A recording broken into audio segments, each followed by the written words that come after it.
कई बार 56 को हम ले लेते, कभी 36 ये भी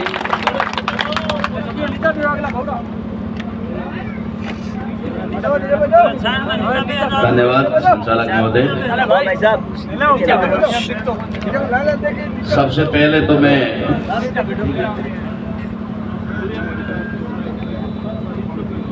तमाम मोहनगढ़ वासी और यहाँ उपस्थित सभी सर्व समाज के प्रतिनिधिगण, आप सभी का तहे दिल से आभार व्यक्त करता हूँ, धन्यवाद ज्ञापित करता हूँ कि आपने मुझे इस प्यार के काबिल समझा, इस लाड के काबिल समझा, इस सम्मान के काबिल समझा।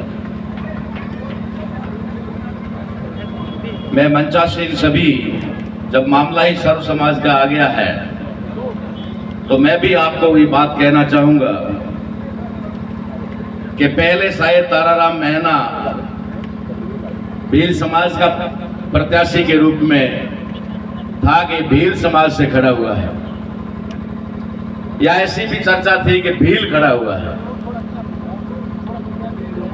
भील समाज ने खड़ा किया है, लेकिन आज की यहाँ की उपस्थिति ने और इस मंच और इस पंडाल ने ये साबित कर दिया है कि अब ताराराम महना कोई जाति विशेष का प्रत्याशी नहीं है, ये 56 कौम और सर्व समाज का प्रत्याशी है। मैं विशेष आभार व्यक्त करना चाहूंगा सत्यनारायण जी चाणक साहब का, जिन्होंने जो हमें मतलब यहाँ पर स्थान खाली सड़क पे आप कह सकते हैं कि दुकान के आगे ही नहीं, अपने दिल में जो स्थान दिया, उसके लिए आपका बहुत बहुत तहे दिल से आभार व्यक्त करता हूँ। साथ ही मैं कमल सिंह जी रावत साहब, जिन्होंने मंच पर हमें सम्मान दिया, मदन सिंह जी, जो प्यार आपने मुझे रास्ते में आते ही दिया, शायद मैं मेरे जीवन में कभी भुला नहीं पाऊंगा। इलेक्शन तो आते रहेंगे, जाते रहेंगे, जीत हार होती रहेगी, लेकिन जो सम्मान और प्यार आपसे मिला है और जो शब्दों में और मंच पर खड़े होकर के हमारे आलम खान साहब ने जो तकरीर में हमें प्यार और मोहब्बत दी है, शायद ये हमारे दिल से मिटाने पर भी मिटाई नहीं जा सकती। मैं सीधा ही विजन पे ही आता हूं कि मैं ताराराम महना एक भील परिवार में पैदा हुआ। सिणदरी मेरा गांव है जो भी बालोतरा जिले में पड़ता है। मैं पढ़ लिख करके एक शिक्षक बना। 13 साल मैंने 13.5 साल संस्कृत शिक्षा विभाग में नौकरी की। नौकरी करने के बाद 13.5 साल की सर्विस रिजाइन करके 2005 1 जुलाई को मैंने सामाजिक कार्य के लिए अपनी नौकरी को त्याग किया, इस्तीफा दिया। और मैं आपको बताना चाहता हूं कि 13 साल की सर्विस और 4 साल 5 साल का मेरा स्टूडेंट जीवन, विद्यार्थी जीवन, ये हमेशा संघर्ष में रहा। मैं हमेशा किसी जाति विशेष का प्रतिनिधि बनकर के नहीं रहा, मैं किसी समाज या विशेष वर्ग का बनकर के नहीं रहा। मैंने चाहे स्टूडेंट लाइफ में, चाहे कॉलेज में या ट्रेनिंग में, जब भी किसी भी विद्यार्थी के साथ भी अत्याचार, अन्याय या शोषण हुआ तो मैं उसके साथ में खड़ा हुआ, और उसके लिए शायद मुझे एक बार रेस्ट्रिक्शन लेते लेते भी बचना पड़ा।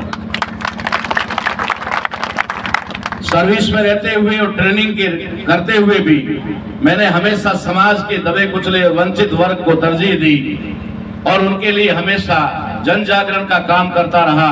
उनके साथ होने वाले अन्याय और अत्याचार के खिलाफ आवाज उठाता रहा। शायद इसी वजह से बाड़मेर जिले में इतनी सारी स्कूलें होने के बाद भी मेरा ट्रांसफर सरकारों के द्वारा जैसलमेर के सत्तों में कर दिया गया, और जहां मुझे पनिशमेंट के यानी सजा के तौर पे भेजा गया, ताकि मैं समाज और जन जागरण का काम या शोषित वंचित लोगों के लिए आवाज न बन सकूं। मैं समझ चुका था कि मेरा स्थानांतरण यहाँ क्यों किया गया है, जब मेरे जिले में 58 स्कूल खाली पड़े हुए थे, लेकिन मुझे यहाँ क्यों भेजा गया है। मैं समझ गया था कि मेरे सामाजिक कार्य को रोकने का प्रयास है। शायद वो चाहते हैं कि यहाँ एक कोने में इसको डाल दें ताकि समाज में जा ना सके और यहाँ उलझ कर रह जाए। मैं इस बात को समझ गया और मैंने 1.5 महीने के बाद में ही 1 जुलाई को स्कूल खुलते ही नौकरी 13 साल की 13 साल 6 महीने की नौकरी से इस्तीफा दे दिया। बिना पेंशन के, बिना किसी लाभ के मैंने रिजाइन किया और रिजाइन करके फिर समाज की सेवा में उतर गया। मेरा कभी भी कोई इरादा नहीं रहा कि मैं इस राजनीतिक मंच पे आऊं या राजनीति करूं या कभी एमएलए एमपी बनूं। ये मेरे शायद कल्पना से भी परे की बात थी। मैंने सोचा भी नहीं था। मैं अपना पूरा जीवन समाज को समर्पित कर चुका था। मैंने अपनी जिंदगी, जवानी, रात और दिन ट्रेनों में सफर करके, बसों में सफर करके, मैंने सिर्फ पूरे देश भर के अंदर 600 जिलों में और तकरीबन 5000 तहसीलों में सफर करके मैंने समाज को जगाने का काम किया। मैं राजनीति में क्यों आया और आज ये स्थिति पैदा क्यों हुई, इसके लिए मैं आप लोगों से अनुरोध करना चाहता हूं कि मैं मोहनगढ़ में शायद तीसरी बार आया। अभी इन 4 महीनों में तीसरी बार आया। 2 बार पहले आया और आज तीसरी बार आया। चौथी बार, सॉरी 3 बार पहले आया, चौथी बार आया। तो 3 बार पहले आया था तब तक मेरा कोई राजनीति का इरादा नहीं था, ना चुनाव लड़ने का या चुनाव में खड़े होने का कोई इरादा था। एक बार तो शायद आखिर में यहीं पर हम मीटिंग करके गए थे, बिल्कुल पास में ही। वो शायद तीसरी बार हम आए थे जी। तो मेरा जो कार्य था वो सिर्फ और सिर्फ सामाजिक कार्य था। समाज में जन जागरण लाने का, शिक्षा के प्रति समाज को प्रोत्साहित करने का, उनके हक अधिकारों के बारे में संवैधानिक जानकारी देना, ये मेरा उद्देश्य था। तो इस बार जैसे कि पिछले साल हम लोगों ने पूरे राजस्थान के 33 जिलों में एक यात्रा निकाली थी। उस यात्रा का नाम था किसान का मेरा संवैधानिक अधिकार यात्रा। यानी इस देश का किसान और कमेरा वर्ग का मतलब जो कमा कर खाता है, जो मेहनत करके खाता है, ये तमाम वर्ग जो 56 कौम में शामिल है, जो सर्व समाज में शामिल है, उनके संवैधानिक अधिकारों की रक्षा के लिए मैंने 33 जिलों में यात्रा निकाली। उस समय भी आपके जैसलमेर के अंदर हम लोग पोखरण होकर के, रामदेवरा होकर के उधर से गुजरे थे। उस समय हजारी जी लाठी साहब ने, प्रेम जी ने हमारा पोखरण में स्वागत किया था। उससे पहले 2022 में मैंने 2 किसान संसद लगाई, 21 और 22 में। किसानों को किसान संसद कैसे चला सकते हैं? क्या ये चुनिंदा लोग जो हमारे बीच में से चुनकर जाते हैं और जो 5 साल तक संसद में जाते भी नहीं है, संसद के अंदर 5 मिनट बोलते भी नहीं है, उन लोगों को एक संदेश देने के लिए मैंने किसान संसद बुलाई। आज जयपुर के बिरला ऑडिटोरियम के अंदर हमने 2 बार किसान संसद की, जिसके अंदर किसानों के बड़े बड़े नेताओं को बुला करके हम लोगों ने उनको जागृत किया कि किसानों के हक और अधिकार क्या है। उससे पहले मैं किसान आंदोलन का भी हिस्सा रहा और किसान आंदोलन को सर्वव्यापी आंदोलन बनाने, अन्नदाता के आंदोलन को अन्न खाता का आंदोलन बनाने और राष्ट्रव्यापी आंदोलन के साथ संवैधानिक आंदोलन बनाने का मैंने काम किया। इस साल हमने दिसंबर 13 से इसी प्रकार से एक जन जागरण का कार्यक्रम शुरू किया था और उस कार्यक्रम का नाम था मताधिकार जागरूकता अभियान। यानी मत का अधिकार। आप लोगों को पता नहीं है कि इस देश के अंदर 2 शब्द चलते हैं, एक संवैधानिक शब्द चलते हैं और दूसरे गैर संवैधानिक शब्द चलते हैं। मताधिकार यानी वोट का राइट ऑफ वोट, ये आपका संवैधानिक शब्द है और संवैधानिक अधिकार है, वोट का अधिकार। लेकिन इस देश के अंदर कुछ चुनिंदा 10-20 घरानों के लोगों ने और कुछ 500-700 घरों परिवारों के लोगों ने इस राजनीति को अपनी बपोती बना करके रखा। इसके खिलाफ मेरी लड़ाई पहले से ही चल रही थी। इसलिए मैंने समाज के उन वर्ग को जागृत करने का काम किया, उस वर्ग को जगाने का काम किया, ताकि वो लोग अपने वोट की अहमियत को समझे, वोट की वैल्यू को समझे कि वोट सिर्फ राजा बनाने के लिए नहीं होता, वोट राजा बनने के लिए भी होता है। आपको वोट का अधिकार राजा बनाने के लिए भी है और राजा बनने के लिए भी है। और बना हुआ राजा अगर आपके अधिकारों का हनन करता है, आपके अधिकारों पे डाका डालता है, तो आप उस बने हुए राजा को भी धराशायी उस वोट की ताकत से कर सकते हैं। ये वोट की अहमियत बताने के लिए निकला था और समाज को जगा रहा था कि अपना वोट सही जगह पर दो। आपसे इस 75 सालों के अंदर मतदान के नाम पर ये वोट छीना जा रहा है। आपको मतदान का कहा गया। मतदान शब्द जो है संवैधानिक शब्द नहीं है। मत कोई दान करने की चीज नहीं है। मत जो है ये आपके बच्चों का भविष्य निर्धारित करने की चीज है। ये आपके देश का भविष्य निर्धारित करने की चीज है। ये मत जो है, ये वोट जो है, ये आपको राष्ट्र को बुलंदियों पर ले जाने की ताकत है। ये राष्ट्र को विश्व गुरु बनाने की ताकत है। ये वोट जिसको आप लोग बेच देते हो, या वोट जिसको आप लोग खरीदते हैं, आप बेच देते हो, या छोटे से लालच या लोभ की वजह से वो आप वोट अपना दे देते हो, कहीं डर की वजह से तो कहीं थोड़े बहुत मतलब उसकी आप भगत की वजह से आप दे देते हो। हमने वोट की अहमियत को बनाने के लिए, बताने के लिए 4 महीने तक लगातार संघर्ष किया। उस दौरान मैं 3 बार यहां पर पहले होके गया।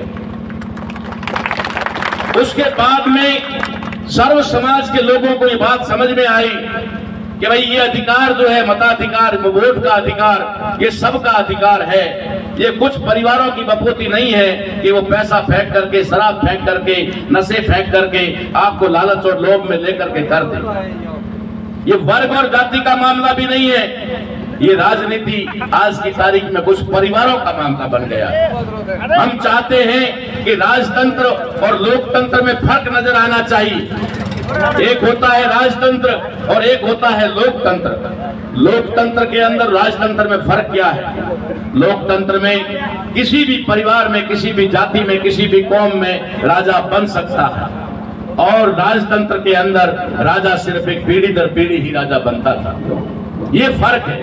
आज देश के अंदर लोकतंत्र की दुहाई दी जाती है, लोकतंत्र के साथ साथ संविधान की दुहाई दी जाती है, लेकिन आज भी परिवारों के ही लोग, एक परिवार के बाप और बाप के बेटे, बेटे से बेटे यही राजनीति के अंदर आते हैं, यही सत्ता पर काबिज होते हैं। तो फिर आम जनता का क्या होगा? आज हमारे वर्ग के अंदर कब इस जो मुस्लिम, पसमादा मुस्लिम कहलाते हैं, उनके अंदर कब राजनीतिक चेतना आएगी? जो बैकवर्ड क्लास के अंदर मोस्ट बैकवर्ड कहा जाता है, मूल ओबीसी कहा जाता है, नाई, दर्जी, कुमार, सुथार, लोहार, इनके अंदर कब राजनीतिक चेतना आएगी? इनके परिवारों से कब एमएलए, एमपी बनेंगी? ये बीड़ा मैंने उठाया, ये मैंने जिम्मेदारी ली कि मैं समाज के अंदर राजनीतिक चेतना लाऊं और प्रत्येक वर्ग के अंदर मैं राजनीतिता पैदा करूं, ताकि उन समाजों को भी अग्रणी पंक्ति में आने का अवसर मिले। ये मेरा उद्देश्य था। लेकिन मुझे क्या पता था कि ये घंटी जो है मेरे ही गले में बन जाएगी। जब मैंने लोगों को जगाया तो लोगों ने कहा कि चलो आपने हमें बताया है तो आप ही चुनाव में खड़े हो जाओ। मैं ये कह सकता हूं आप लोगों को कि मैं पहले भी कहा है कि मैं भील जाति में जन्म लिया, लेकिन ऐसा नहीं है कि मैं भील जाति तक सीमित रहा। आप लोग युवा हैं, आज सोशल मीडिया का जमाना है, आपके पास में, प्रत्येक के पास एंड्रॉइड मोबाइल है। आप मोबाइल में ताराराम महना सर्च करके मेरे हजारों स्पीच है वो सुन सकते हैं। आपको अपने आप पता लग जाएगा कि ताराराम भीलों का नेता है या सर्व समाज का नेता है। राजनीति में आना पहले ही कह चुका हूं कि मेरा उद्देश्य नहीं था, ये तो मेरे गले की घंटी बन गई। लोगों ने धीरे धीरे करके कहा कि आप चुनाव लड़िए। मैंने कहा भाई चुनाव बाड़मेर और जैसलमेर यानी बालोतरा 3 जिलों की जो लोकसभा है, जो विश्व के अंदर सबसे बड़ी लोकसभाओं में दूसरे नंबर पे आती है, इसके अंदर चुनाव लड़ना किसी साधारण व्यक्ति के बस का रोग नहीं है। तो लोगों ने मुझसे निवेदन किया कि आपने इन तीनों जिलों को, लोकसभा क्षेत्र को 4 बार तो नाप लिया है, अब आपके लिए क्या बचा है? क्योंकि मैं 4 राउंड कर चुका था मताधिकार जागरूकता में। तो उन्होंने कहा कि आपने 4 राउंड कर लिए हैं, तो ये जगह और एरिया तो अब आपके लिए ज्यादा महत्व नहीं रखता। तो मैंने कहा कि भाई इलेक्शन में खर्चा होता है, करोड़ों रुपयों का खर्चा होता है, अरबों रुपयों का खर्चा होता है, और मैं एक गरीब परिवार से हूं, मेरे पास में इतना पैसा नहीं। तो मेरे लोगों ने कहा,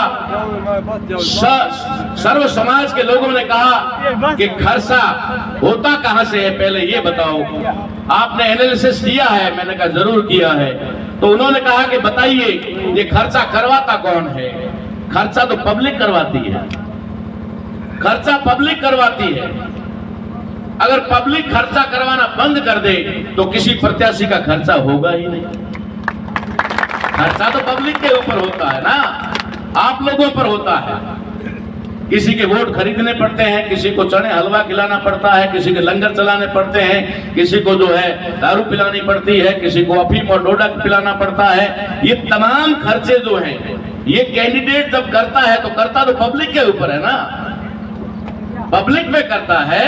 और वो 100 करोड़ रुपया खर्च करता है और फिर चुनाव जीत जाता है, तो उसके बाद में कौन पागल है तो 400 करोड़ नहीं करना चाहेगा?